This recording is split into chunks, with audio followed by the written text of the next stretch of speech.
එයා අඬන්නයි හදන්නේ. මං දැන් ගෙදර යන්නයි හදන්නේ. මං හිතන්නේ වහින්නයි යන්නේ. මෙන්න මේ වගේ අදහස් ඉංග්‍රීසියෙන් කියන්නේ කොහොමද කියලා අද අපි අපේ වීඩියෝ එකෙන් බලමු. Okay, let's go to video.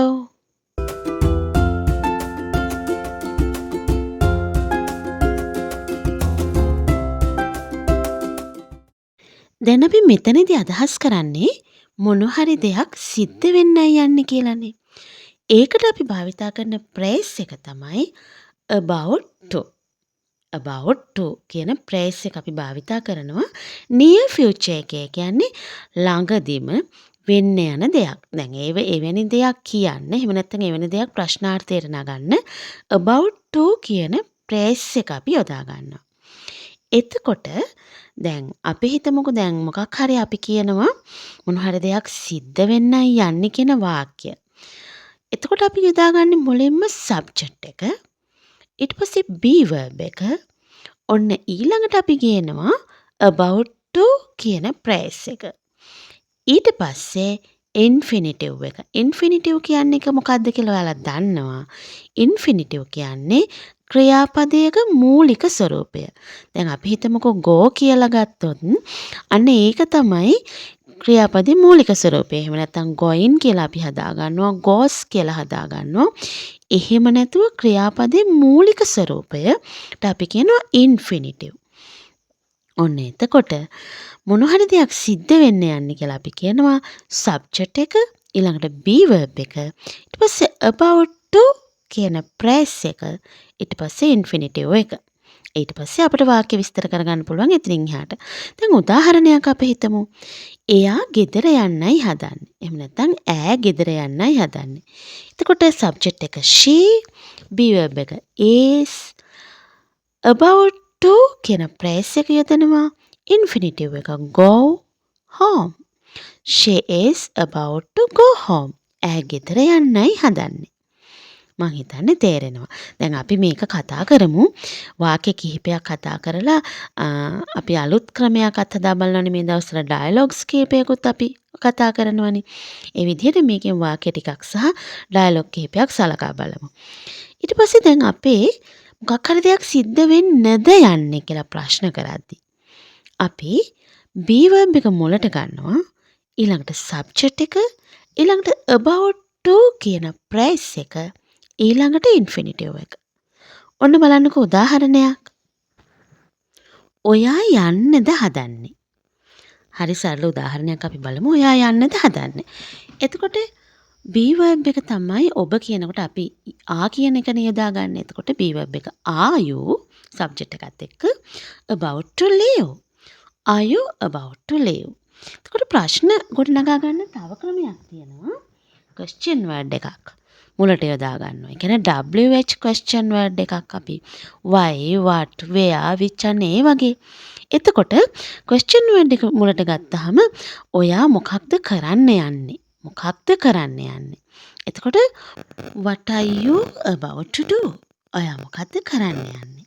දැන් අපි මේ පැටර්න් තුනෙන්ම සාමාන්‍ය වාක්‍ය කියන විදිහ සහ ප්‍රශ්නාර්ථ ගොඩනගා ගන්න විදිහ වාක්‍ය ටිකක් සලකා බලමු. මම දවල් කෑමට යන්නයි හදන්නේ. එතකොට කොහොමද අපි ඒක කියන්නේ? I am about to go to lunch. I am about to go to lunch. දැන් මේක පැටර්න් එක හිතන්න. subject එක I, be verb එක am, ඊට පස්සේ about to කියන phrase එක, ඊට පස්සේ go කියන infinitive එක, ඊළඟට අපි වාක්‍ය විස්තර කරගන්නවා. I am about to go to lunch. මම කෑමට යන්නයි හදන්නේ. ඔන්න අපි තව වාක්‍යයක් බලමු. බබා අඬන්නයි යන්නේ. බබා අඬන්නයි හදන්නේ. දැන් මූණ බෙරි වෙනකොට අපි දන්න ඔන්න බබා අඬන්න තමයි හදන්නේ කියලා. අන්න ඒක අපි කොහොමද කියන්නේ? මාත් එක්කම හදමු වාක්‍යය. බබා නම් the child is about to cry. The child is about to cry. බබා උන්න අඬන්නයි හදන්නේ. අම්මට නලව ගන්නයි වෙන්නේ නේද? බබා අඬන්නයි හදන්නේ. The child is about to cry. Okay, let's go third one. මං හිතන්නේ වහින්නයි යන්නේ. මං හිතන්නේ. එතකොට I think It is about to rain. I think it is about to rain. මං හිතන්නේ වහින්නයි යන්නේ. දැන් තේරෙනව නේද පැටර්න් එක? අපි ඉක්මනටම තව වාක්‍ය කිහිපයක් බලමු. කඩේ වහන්නයි යන්නේ. ඉක්මනට ගිහින් බඩු ගන්න කඩේ වහන්නයි යන්නේ.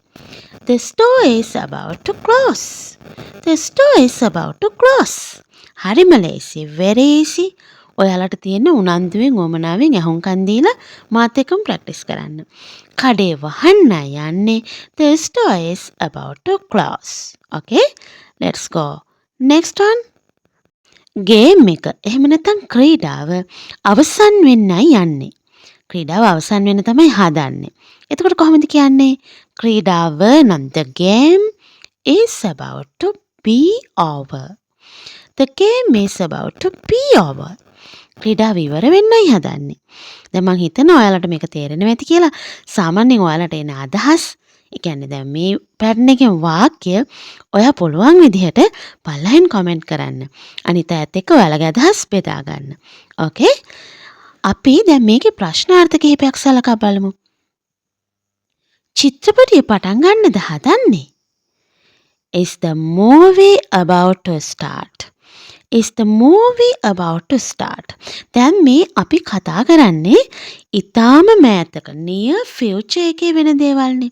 එතකොට මේකට අපි වාක්‍යයට කාලය හංගවන්නේ නැහැ. දැන් හෙට වහින්නද යන්නේ වගේ භාවිත වලදී නෙවෙයි දැන්. tomorrow, today, next day එහෙම නෙවෙයි අපි මේක යොදාගන්නේ. තේරෙනවද? එතකොට එයා මොනවද කරන්න හදන්නේ?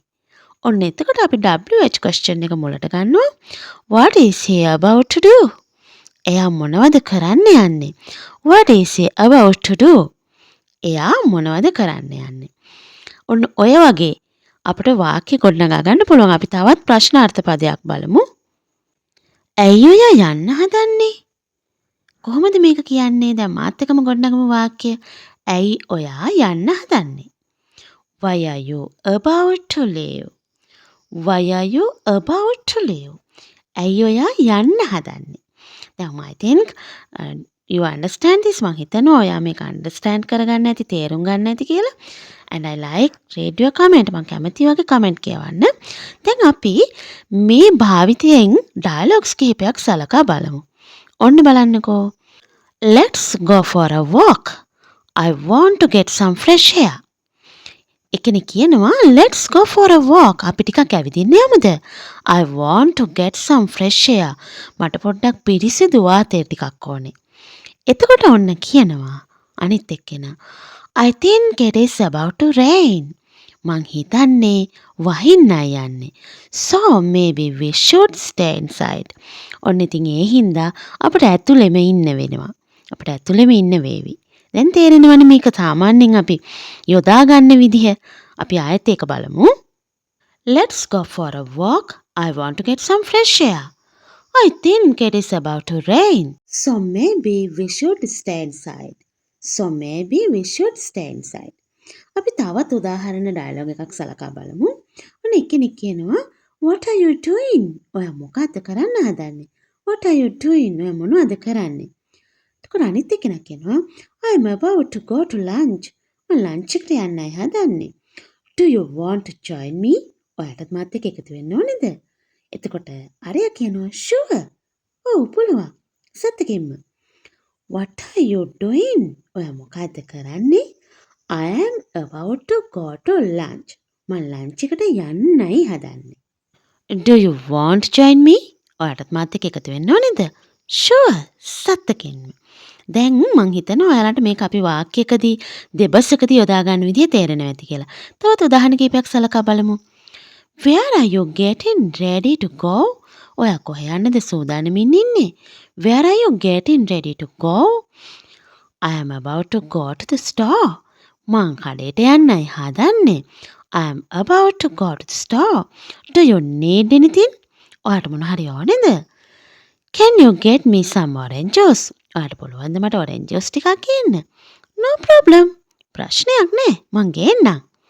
දැන් ඔන්න තේරෙනවා. අපි ආයෙත් මේ දෙබස චුට්ටක් බලමු. Where are you getting ready to go? I am about to go to the store. Do you need anything? Can you get me some orange juice? No problem. ඔන්න අපි තවත් උදාහරණ වාක්‍ය කිහිපයක් බලමු. දෙබස් කිහිපයක් දැන්. මේක තේරෙනවා කියලා මං හිතනවා. අපි අලුත් දෙබසකට යමු. I think those people are about to leave. I think those people are about to leave. මං හිතන්නේ අර ගොල්ලෝ අර පුජ්‍යලයෝ ටික යන්නයි හදන්නේ. ඔන්න එතකොට අනිත් කෙනා කියනවා okay, let's get that table when they leave. අපි ඒ ටේබල් එක ගමු එයාලා අයින් වුණාම දැන්. මේක හොටෙල් එකකදී වගේ වෙන කතා බහක් වෙන්නේ නැති කියලා අපි හිතමු. I think those people are about to leave. මං හිතන්නේ අර ගොල්ලෝ යන්නයි හදන්නේ. Okay, let's get that table when they leave. අපි යාලා ගියාම ඒ ටේබල් එක ගමු. I will get it as soon as they get up. ඔන්න අපි ඉක්මනින්ම මම ඉක්මනින් මේ ටේබල් එක ගන්නම්. බොහොම ඉක්මනින්ම එයාලා නැගිට වහාම. එයාලා නැගිට ගමන් මම ඒ ටේබල් එක ගන්නම්.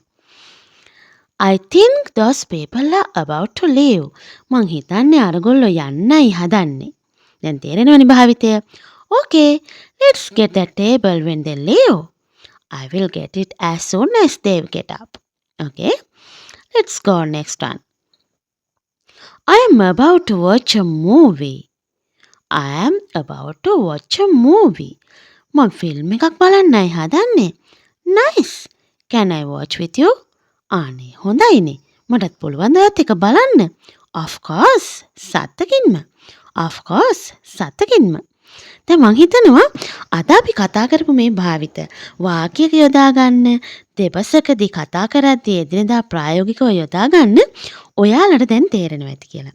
ඉතින් යුකි හැමදාමත් ඔයාලට ප්‍රායෝගික දේවල් තමයි අරන් එන්නේ. ඉතින් ඔන්න ඒ නිසාම ඔයාලා මාත් එක්ක බොහොම කෙටි කාලෙකදී එකතු වෙලා ඉන්නවා. It's my pleasure. ඒක මට සතුටක් and thanks for you. ඔයාලට ස්තුතියි ඒ පිළිබඳ. ඔන්න අදත් ඔයාලගේ අදහස් කමෙන්ට් කරන්න. I hope you comment. මං ගොඩාක් දුරට ඔයාගේ කමෙන්ට් බලාපොරොත්තු වෙනවා. And don't forget subscribe me. මාව subscribe කරන්න අමතක කරන්නත් එපා. And I propose you. Please share this video with your friends. මං ඔයාලට propose කරනවා, යෝජනා කරනවා මේ වීඩියෝ එක යාළුවොත් එක්ක බෙදා ගන්න කියලා. Okay? Let's see again. Bye bye my friends.